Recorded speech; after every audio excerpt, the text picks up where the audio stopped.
नमस्ते, मैं Kumar Utpal Limca book of world record holder 30 पुस्तकों के लेखक। आज मैं शुरू करने जा रहा हूँ सोशल कंट्रीब्यूशन ऑफ गुप्त किंग्स। गुप्त कालीन सामाजिक योगदान क्या क्या रहे हैं। सामाजिक योगदान का मतलब है कि आपको समाज की जो व्यवस्थाएं हैं उसके बारे में बतलाना है। और सामाजिक व्यवस्थाएं में खान पान, उठन बैठन, रहन सहन, उस समय की जो तरीका है, उस सारे चीज़ों पर हम विशद रूप से, शोधपरक रूप से आज चर्चा करेंगे। क्योंकि आप जानते हैं कि बीपीएससी, यूपीएससी में केवल राजनैतिक इतिहास नहीं पूछे जाते हैं, बल्कि सामाजिक इतिहास और सांस्कृतिक इतिहास और आर्थिक इतिहास मुख्य रूप से पूछे जाते हैं। सामाजिक इतिहास में उस समय कैसे लोग खान-पान करते थे, कैसे रहते थे, कैसे खेल खेलते थे, किस तरह के खेल खेलते थे, उन सारी चीज़ों की व्यवस्थाओं को हम सामाजिक व्यवस्थाओं की आज चर्चा करेंगे। इससे बहुत प्रश्न आते रहे हैं और आते रहेंगे बीपीएससी, यूपीएससी में, इसलिए इसको ध्यान से आप देखेंगे। यहाँ पर आपका 3 चित्रावली है। यहाँ पर उस समय खेल जो था, जो आज इसका उपयोग बहुत कम हो रहे हैं, बहुत इंडोर गेम्स के रूप में उपयोग हो रहा है, लेकिन वहाँ पर लूडो, कैरम बोर्ड आ गया है। लेकिन उस समय कैरम बोर्ड और शतरंज की तरह ही एक पाशा था, उसका चित्रांकन आपके सामने प्रस्तुत कर रहे हैं। उस समय का जो खेल था, इंडोर गेम्स था, वह पाशा था। अन्य भी था जिसकी चर्चाएं आपको करेंगे। सामाजिक उत्सव जो था, सामाजिक उत्सव में आपको देख रहे हैं, या चांदी के प्लेट में चित्रांकन किया गया है। बहुत ही प्रतिभावान आपको सामाजिक व्यवस्था झलकता है, जिसमें रथ यात्रा है। तो यह सामाजिक उत्सव है, चांदी के प्लेट में चित्रांकन है, गुप्त काल का है। यह बहुत ही अच्छा है।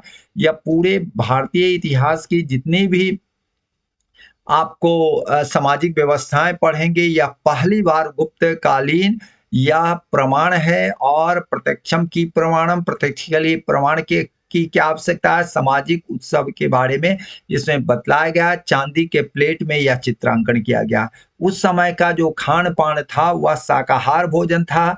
शाकाहार भोजन उस समय की प्रसिद्धि थी। इसीलिए उस समय जो है फाहियान जो आए थे, चीन के विद्वान थे, और यहाँ पर आकर के अन्य बौद्ध धर्मों के बारे में और बौद्ध धर्म और दर्शन के बारे में पढ़ने सीखने की उत्सुकतावश वह आए थे।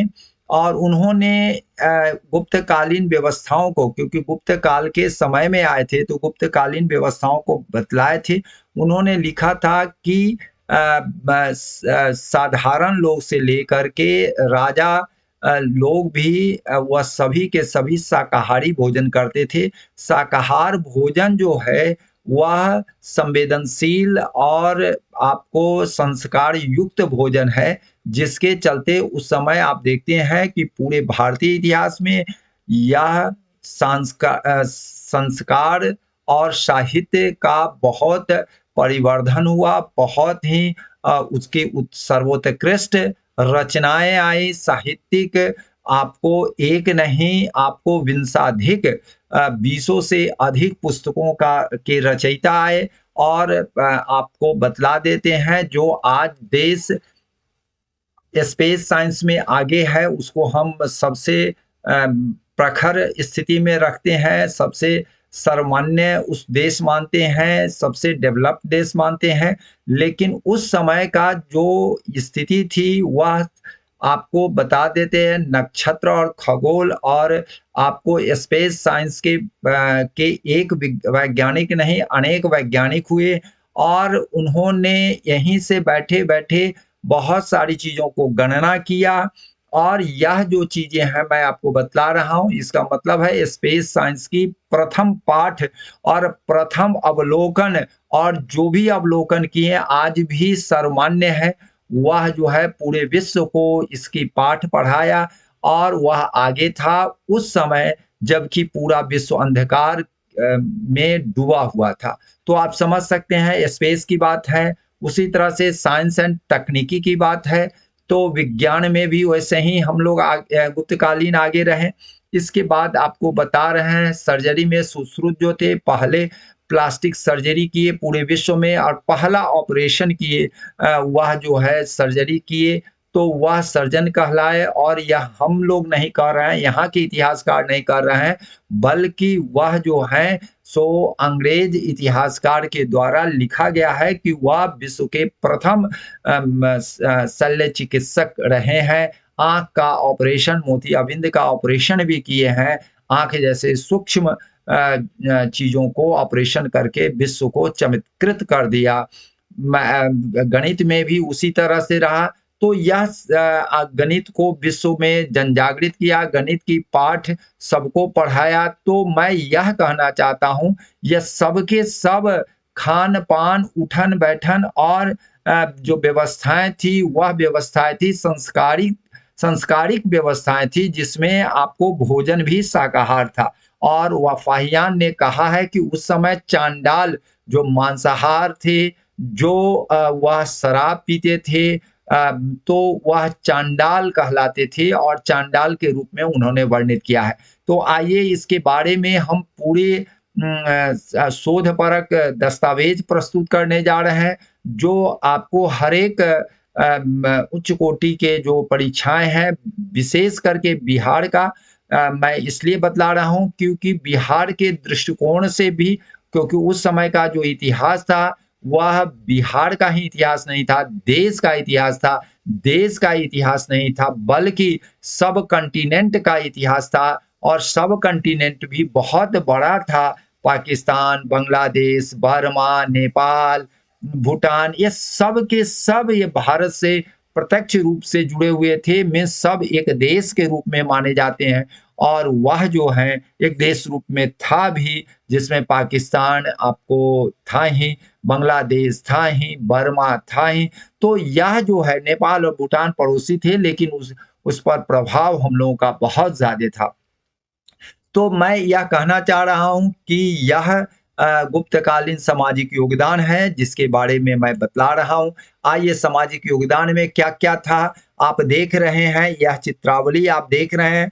यह चित्रावली में उस समय जो बैलगाड़ी से सामान ढोए जाते थे, देखिए पूरे खाद्य पदार्थ है और कितना सुंदर घर था, कितने आनंदमय व्यवस्थाएँ थी। पेड़-पौधे सभी कितने अच्छे व्यवस्थित रूप से था। उस समय का चित्रांकन मैं आपको प्रस्तुत कर रहा हूँ।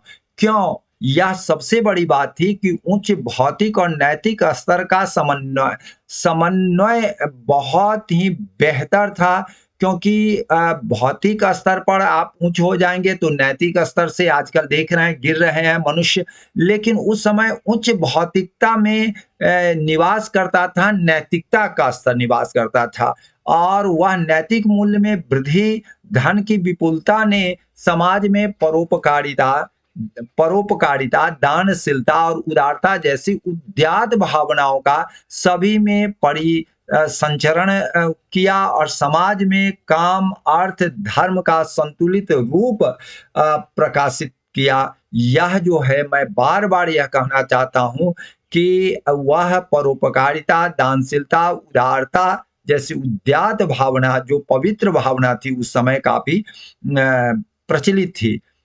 लेकिन आजकल क्या है कि आप देख रहे हैं कि वसुधैव कुटुंबकम उस समय जो था यह आज घटते जा रहा है। हमारे पास अगर धन है तो हम दूसरे से को हम ललचाते थे, दूसरे को मदद नहीं करते थे। परोपकार और दानशीलता की बात, उदारता की बात क्या है कि कोई कुटुंब भी आए हैं तो उनको हम फ्रिज का 20 दिन, 25 दिन दुकान में रहा है, 20-25 दिन अपने यहाँ फ्रीज़र में रख करके सड़े गले खिलाते हैं, जिससे विभिन्न तरह की बीमारी होती है। तो यह जो है आपको बता दे रहे हैं, वो उदात्त भावना उस समय थी, जो संस्कार अभी तक हमारे देश में अभी भी प्रज्वलवान है। लेकिन धीरे-धीरे ये भी हम लोगों की कम होती जा रही है क्योंकि पश्चिमी जो संस्कार है और पश्चिमी जो हवा बह रही है उसमें काफ़ी धूमिल होते जा रहा है। लेकिन चलिए मैं आपको बतला रहा हूँ कि उस समय उच्च भौतिक और नैतिक स्तर का समन्वय जो था वह बेहतर था। वर्ण आश्रम धर्म की स्थापना की सलाह दी गई थी। 4 वर्णों चातुर्य वर्ण की व्यवस्था थी। ब्राह्मण के 6 कर्तव्य थे: अध्ययन, अध्यापन, यज्ञ कराना, दान देना, दान लेना। ये सब चीज़ें बहुत अच्छी व्यवस्था थी और ब्राह्मण लोग केवल और केवल आपको अध्ययन और अध्यापन और यज्ञ कराने से ही नहीं बल्कि एक सृजनात्मक और संवेदनात्मक रूप से संस्कार को आपको पूरे के पूरा ऊर्जात्मक रूप से आपको प्रज्वलित करते थे और वह फैलाते थे जिससे पूरी वायुमंडल में एक आभा मंडल की तैयारी होती थी और वह आभा मंडल सबको ऊर्जस्वित करती थी। मैं आपको बतलाना चाह रहा हूँ कि उस समय कई ब्राह्मण राजवंश गुप्त काल से अच्छे संबंध रखे। ब्राह्मण राजवंश में वाकाटक जो थे जिनसे आपको संबंध भी स्थापित हुआ। विंध्य शक्ति द्वारा स्थापित यह राजवंश बहुत दिनों तक रहा और यह जो है कदम्ब मयूर शर्मन द्वारा स्थापित जो कदम्ब था वो भी ब्राह्मण वंश के थे और उन्होंने भी कई संबंध इनसे किए हैं और इनसे भावनात्मक रूप से रागात्मक रूप से यह जो है गुप्त काल बहुत ही अच्छा रहा और जिसके कारण गुप्त काल जो है स्वर्ण काल से भी अगर कोई अच्छे शब्द आ जाते हैं तो वह शब्द दिया जा सकता है कि ऐसा भले ही अकबर के काल को भी स्वर्ण काल कहा जाता है और स्वर्ण काल लोग कहते हैं केवल हिंदी के स्वर्ण काल कहा जाता है। स्थापत्य के कला में आगे होने के कारण शाहजहां को स्वर्ण काल कहा जाता है लेकिन वह स्वर्ण काल एक छोटी सी वस्तु थी और यह चहुमुखी दिशाओं में मीन्स आपको सांस्कृतिक रूप से आपको आर्थिक रूप से और आपको सामाजिक रूप से स्वर्णकाल था और इसमें विद्वज्जन थे जो आपको चंद्रगुप्त द्वितीय विक्रमादित्य के 9 रत्न थे। अकबर के 9 रत्न में दो ही आदमी मुख्य रूप से विद्वान थे और सभी के सभी कोई युद्ध कला में है तो कोई अन्य कला में है लेकिन यहाँ पर जो है यह जो 9 रत्न थे 9 रत्न थे, विद्वान थे और आपको बहुत ही ज्ञानी कहिए मीन्स ईश्वर के करीब थे या ईश्वर के बराबर थे, इस तरह के विद्वान थे वह। यहाँ पर इस समय जो था 3 चीजें नहीं थी, यह आपको ध्यान में रखिएगा क्योंकि नहीं वाला प्रश्न भी आजकल खूब पूछे जाने लगा है। मैं आपको बता रहा हूं दहेज प्रथा का लेन देन एकदम नहीं था, दहेज प्रथा नहीं था। यह नहीं वाला प्रश्न बराबर पूछे जाते हैं कि गुप्त काल में दहेज प्रथा थी या नहीं थी, तो आप नहीं में मारेंगे। स्वयंवर प्रथा, स्वयंवर का मतलब है कि राजाओं के द्वारा सभी बड़े बड़े राजाओं को आमंत्रित किया जाता था और वह जो है आपको उनकी बेटी सामने आती थी, कन्याएं सामने आती थी और उसमें से जिनको वह चुन लेती थी और उनमें को कई बार शर्त भी रखी जाती थी कि वह विद्वता में हो या वह आपको बल में हो, ज्ञान में हो, बुद्धि में हो, विवेक में हो, उसमें जो अच्छा करेगा तो वह उसको वह वर चुनेगी। तो इस तरह की भी थी जैसे आप राम कथा में आप सुनते हैं तो वह जो है स्वयंवर प्रथा नहीं थी। पर्दा प्रथा मीन्स पर्दा प्रथा नहीं थी, बहुत वह थोड़ा सा कहीं कहीं दर्शाया गया है साहित्यों में, हल्की चेहरे पर ये थी, हल्की आपको कहिए कि नकाब रखी जाती थी हल्की कभी कभी, लेकिन अधिकतर में 99.9% पर्दा प्रथा नहीं थी। मीन्स यह 3 चीजें नहीं वाले पूछे जाएंगे, दहेज प्रथा, स्वयंवर प्रथा और पर्दा प्रथा। पितृ सतात्मा में पिता की महत्व बहुत अधिक थी कि आपको बता देते हैं दक्षिण भारत में, और दक्षिण भारत मुख्य रूप से इसलिए क्योंकि आपको हड़प्पा संस्कृति, जिसको उस समय मेलुआ संस्कृति कहा जाता था, मेलुआ संस्कृति में आपको क्या था कि वह मातृसत्तात्मक परिवार था, इसलिए आज भी दक्षिण भारत और क्या आपको जनजातियों में मातृसत्तात्मक परिवार का उद्बोधन और सारी चीजें उस पर आधारित है। लेकिन यह जो था गुप्त काल जो था वह पितृसत्तात्मक परिवार था, विधवा विवाह की प्रथा थी, क्योंकि नारद और पराशर स्मृति में वर्णन मिलता है। बहु विवाह का भी प्रथा था, अंतरजातीय विवाह, अनुलोम और प्रतिलोम विवाह। मैंने अभी जस्ट बताया है कि वाकाटक कदम राजवंश जो थे ब्राह्मण वर्गीय थे और उनसे गुप्त राजाओं की बेटे की शादी हुई है। तो इससे प्रमाणित होता है कि प्रतिलोम विवाह भी मीन्स आपको उच्च जाति की, माने ब्राह्मण सबसे ऊंचे माने जाते थे, तो ब्राह्मण की बेटी और इनका जो है बेटा, तो उसको हम लोग कहते हैं गुप्त वंश के पुत्र मीन्स बेटा, तो वह प्रतिलोम विवाह कहा जाता है। तो प्रतिलोम विवाह भी उस समय होते थे, क्योंकि यह गुप्त वंश जो है कई रचनाकारों के द्वारा आपको वैश्य कहलाते हैं, कुछ रचनाकार क्षत्रिय भी कहते हैं, लेकिन अधिकतर जो है वैश्य कहते हैं। चलिए, तो मैं बता रहा हूं कि प्रतिलोम विवाह भी था, अनमेल विवाह भी खूब होते थे उस समय, पुनर्विवाह भी होते थे, नियोग नियोग अगर किसी के पति मर गए हैं तो वह जो है बाल बच्चे के लिए अपने देवर या अपने बहुत नजदीकी संबंध से नियोग प्रथा के द्वारा बाल बच्चे उत्पन्न करने की जो तरीका था वह नियोग प्रथा कहलाता है। अस्पृश्यता, छुआछूत थी, क्योंकि इन लोगों का कहना है कि छुआछूत इसलिए हम लोग मेंटेन करते हैं क्योंकि वो लोग गंदे रहते हैं। जैसे आपको बता रहे हैं, चांडाल जो है शराब पीते हैं, मांसाहार का ये करते हैं, कच्चे मांस को भी खा लेते हैं, मछली को खा लेते हैं, इसलिए गंदे रहते हैं। तो उनसे हम कैसे एक साथ बैठेंगे, खाएंगे, उनके शरीर से बदबू देते रहता है और वह खान पान अच्छा नहीं करते, उनकी सोच और सृजनात्मक सोच नहीं ऋणात्मक सोच रहती है, तो हम कैसे एक साथ करते। तो अस्पृश्यता उस समय थी। देवदासी प्रथा थी, क्योंकि देवदासी मीन्स महिलाएं जो है सो आपको महाकाल मंदिर में वह जो है पूजा पाठ करती थी। तो कालिदास के ग्रंथ मेघदूत में उज्जैन के महाकाल मंदिर में देवदासी प्रथा का उद्बोधन होता है, उससे रिलेशन है, इसलिए इसकी चर्चाएं आपको मैं कर रहा हूं। सती प्रथा थी कि सती प्रथा मुख्य रूप से सैनिक जातियों में विद्यमान थी, क्योंकि सैनिक प्रथा का जो एरण अभिलेख है, और एरण अभिलेख जो है उसमें जो है 510 में यह अभिलेखीय प्रमाण है, और यह जो है गुप्त नरेश भानुगुप्त के गोपराज नामक सेनापति की स्त्री गोपाबाई की सती होने का उल्लेख मिलता है। तो इससे प्रमाणित होता है कि उस समय यह रहा होगा। लेकिन बहुत सारे इतिहासकार कहते हैं कि यह केवल और केवल सैनिक जातियों में थी। लेकिन सती प्रथा थी, गुप्त काल में दास प्रथा थी, और लेकिन ब्राह्मण दास नहीं होते थे, क्योंकि ब्राह्मण जो थे वह वैचारिक क्रांति के उद्घोषक थे, प्रेरक तत्व थे, और वह ज्ञान और संवेदनशीलता की प्रखर ज्योति के रूप में थे, इसलिए उनको हम दास नहीं बना सकते हैं।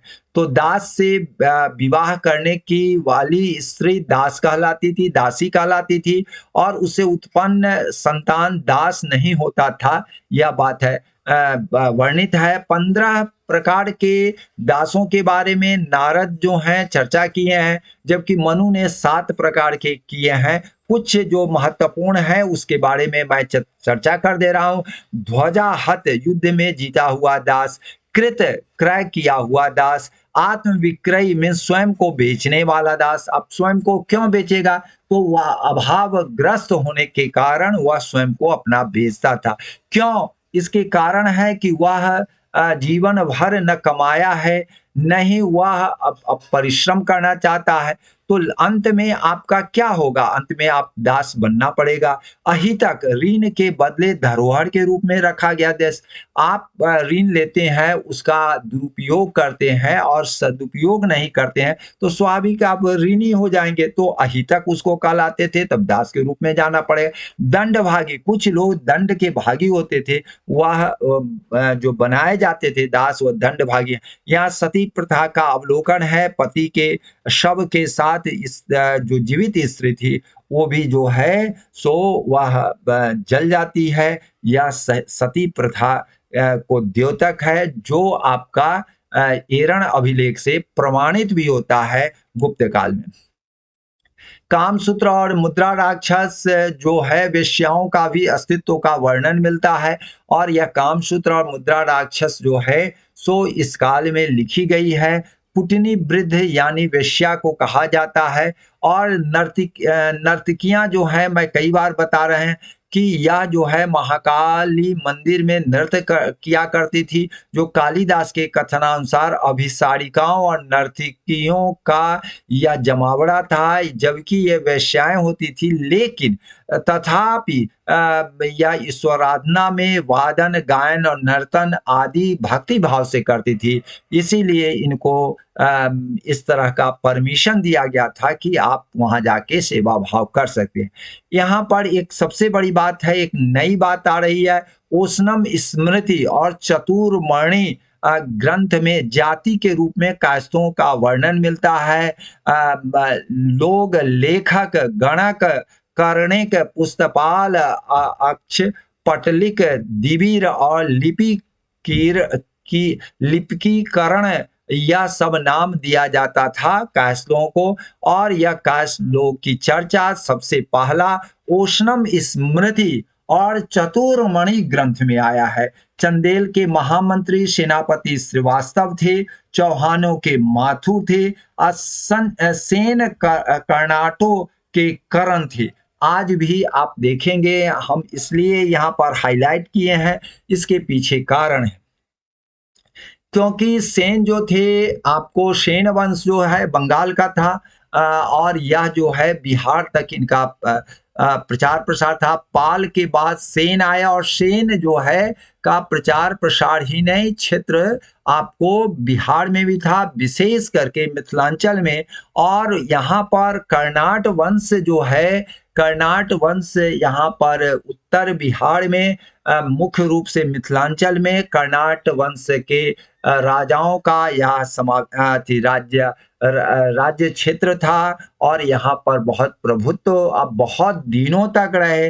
तो कर्नाट वंश और सेन वंश के कारण यहाँ कर्ण लोग हुए, मीन्स कर्ण कायस्थ के बारे में आज भी मिथिलांचल में, दरभंगा, मधुबनी में कर्ण कायस्थ बहुत संख्या में पाए जाते हैं।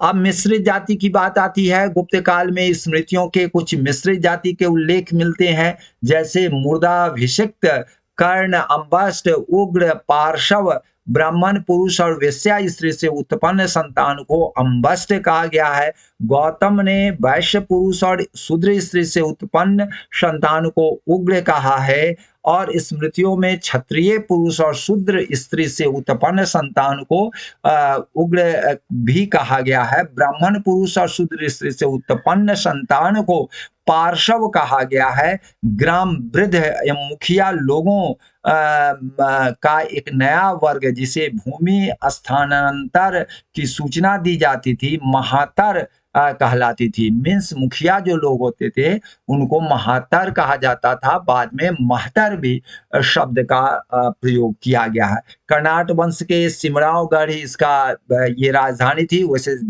इसकी राजधानी कई जगहों पर रही है, लेकिन यह सिमरावगढ़ जो है नेपाल में है, जो बिहार से सटे हुए है।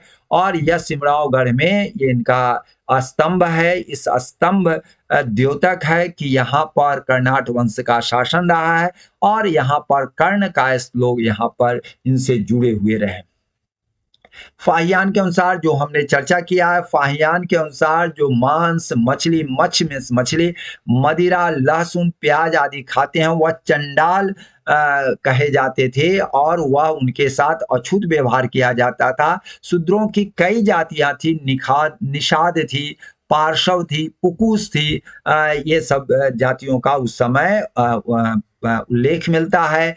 अंत्यज अंत्यज जातियों में चांडाल, शबर शबर जो थे वह जंगलों में, आपको बता देते हैं, जंगलों में या पक्षी को मार करके खाते थे। और यह जो शबर है विंध्य जंगल में देवताओं को मनुष्य का भी मांस चढ़ाते थे। आप बताइए, जो मनुष्य का मांस चढ़ाते हैं उसके साथ आप छुआछूत नहीं करेंगे तो गले मिलेंगे? संभव नहीं है। और डोम्ब जाति का भी यहाँ आपका चर्चा मिलता है। तो यह चांडाल आप देख रहे हैं, यह चांडाल जाति का है।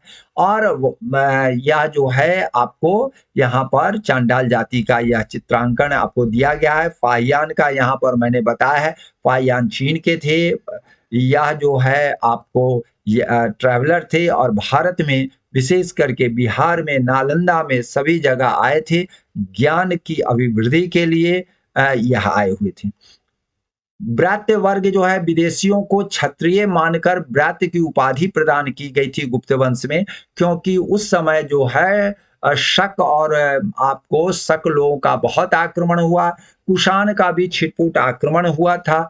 और कुषाण, वैसे तो कुषाण के अंत के बाद ही गुप्त काल आया है, लेकिन कुषाण के जो छोटे मोटे उपभाग थे वो सब भी आक्रमण करते थे। और शक, सीथियन, ये सब तो थे ही बाहरी। हूण थे, हूण जो थे वो भी बहुत आक्रमण करते थे, तो उनको क्षत्रिय मानकर ब्रात्य की उपाधि दी गई थी। तो ब्रात्य पूछे जाएंगे तो विदेशियों को आप चर्चा करेंगे। बाल विवाह प्रथा उस समय थी, क्यों थी यह भी है। देखिए बाल विवाह का, देखिए एक राजा के रूप में कितने छोटे बालक हैं और बालिका जो है सो 10 से 12 वर्ष के लगभग की है, 10 से 12 वर्ष की है, उसकी शादी हो रही है। तो यह जो आपको है बाल विवाह इसलिए हुआ कि विदेशी आक्रांता लोग जो थे उसको रोकने के लिए, मीन्स यह शादीशुदा है इसलिए वो शादी नहीं करेंगे। वो लोग हमारी संस्कृति को, हमारी पारिवारिक जीवन को पर या जो है कुठाराघात कर रहे थे, इसीलिए बाल विवाह का प्रचलन शुरू हुआ। उसके बाद अंतरजातीय विवाहों को रोकने के लिए भी यह किया जाता था। अर्धनारीश्वर सर्वप्रथम कल्पना इसी समय आई, रचना भी हुआ। अर्धनारीश्वर आधा महिला और आधा पुरुष, जो भगवान शिव के रूप में भी देखते हैं। यह आपका जो है, यह देख रहे हैं अर्धनारीश्वर का जो तस्वीर है यह गुप्त काल की है। और यह जो है एलिफेंटा में यह है, अजंता में है।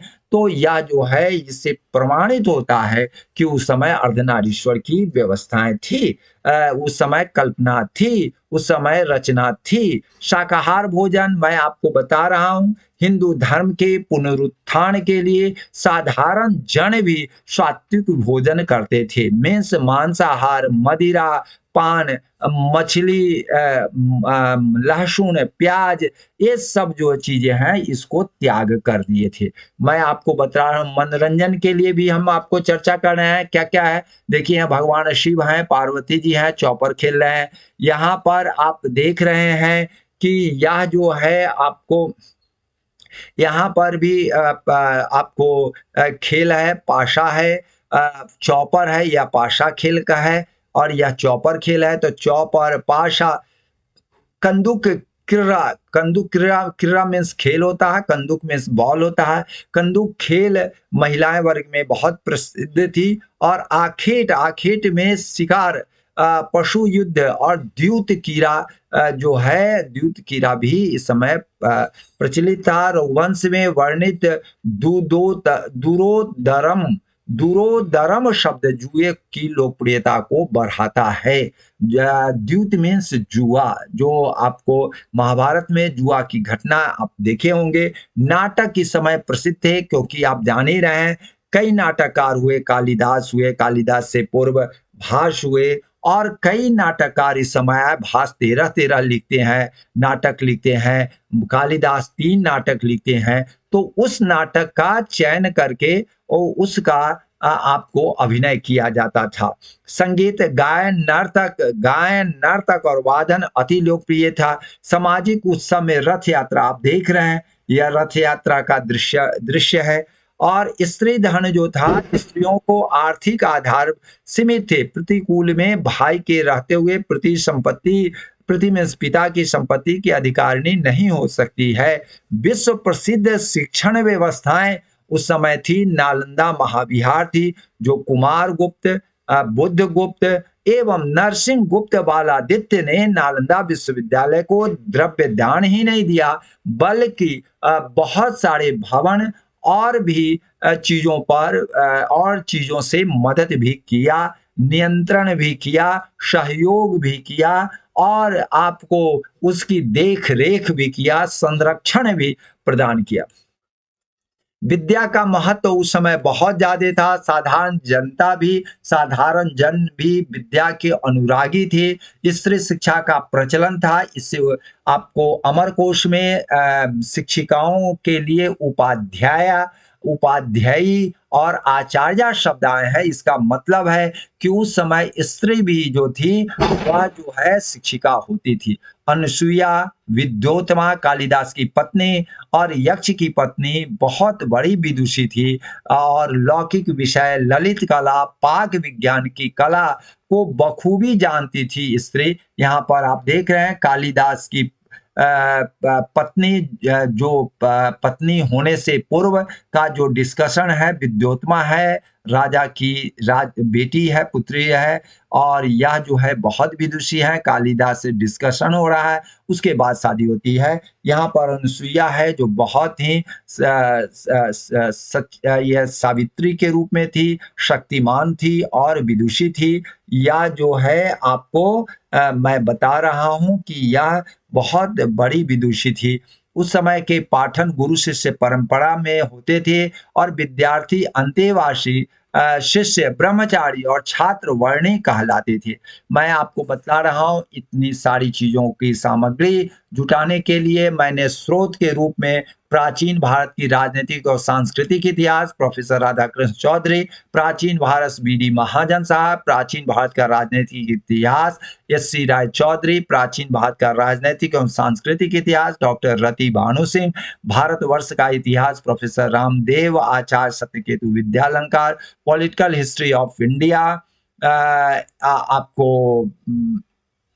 था, आपको political history of India Hemchandra Ray Chaudhuri, the Gupta empire Radha Kumud Mukherjee, the early history of north India Sudhakar Chattopadhyay, Gupta साम्राज्य का इतिहास वासुदेव उपाध्याय, प्राचीन भारत और संस्कृति कृष्णचंद्र श्रीवास्तव, प्राचीन Bharat Pappu Singh Prajapat, a history of India Elliot and Dowson और गूगल, ये सभी के प्रेरणा स्रोत। और गूगल तो बहुत बड़ा प्रेरणा स्रोत है और सामग्री बहुत है, तो उन सब को आद्योपांत पठनों पर अंत मैं बनाया हूं।